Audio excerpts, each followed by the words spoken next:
Okay, we're going to do a little Bible breakdown on this specific video today, and we're going to break down a common misconception that is pushed by most Orthodox Christians that do not understand the difference between the Lord of the Old Testament and the Lord of the New Testament. So here we have Jeremiah 8, verse 3.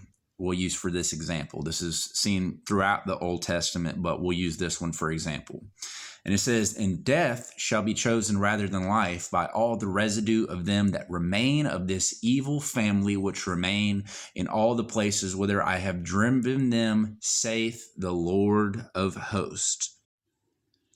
Now, it's important that you realize and understand the original meaning of the words of the Old and New Testament, because when you actually use Strong's Concordance, for example, to identify these specific words, you will notice that they have completely different meanings, and that the words themselves a lot of the times are used as blanket words to hide the true nature of the original meaning, such as here with host, meaning a mass of persons, especially regularly organized for war, by implication, literally or figuratively appointed time, a battle company, a host, a service of soldiers waiting upon warfare. It's not just a title of host. It's actually referring to a set number of beings, not a singular phrase. And of course, the word Jehovah, which is the original Hebrew translation of the word Lord, you will notice it means self-existent or eternal. Jehovah, Jewish national name of God, Jehovah the Lord, which is a completely different deity that is actually being referred to, that does not need to get confused with the God, quote unquote, of the New Testament. And you can actually use Strong's Concordance yourself and verify that these two entities are not one and the same. So naturally, if you do a little bit of digging and research, you'll learn and discover that it is Sabaoth that is being referred to when it says Lord of hosts, as it states here.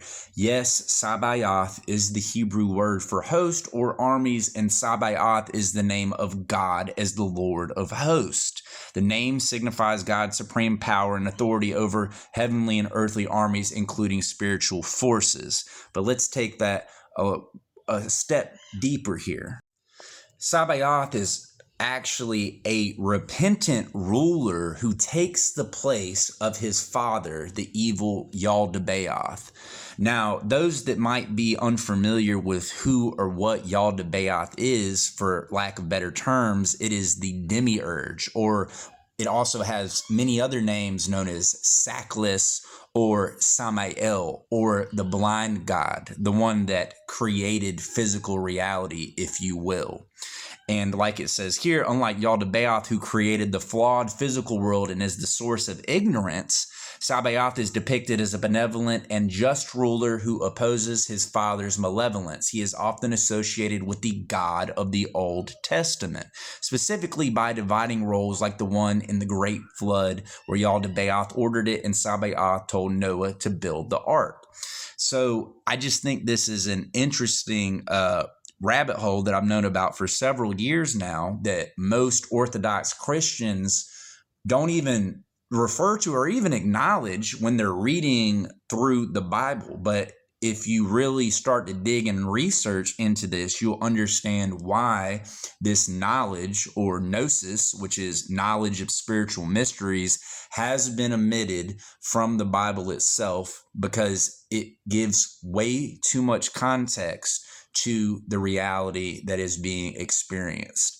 So I highly suggest, if you do not have Strong's Concordance, if you read the Bible, to download it and actually use it in the way that you should, is breaking the Bible down piece by piece. And don't take these blanket words for face value a lot of times, because you're not more than likely getting the full context of what you're reading. But it's just something I wanted to get off my chest, and hopefully everyone out there gets some knowledge or gnosis from this video.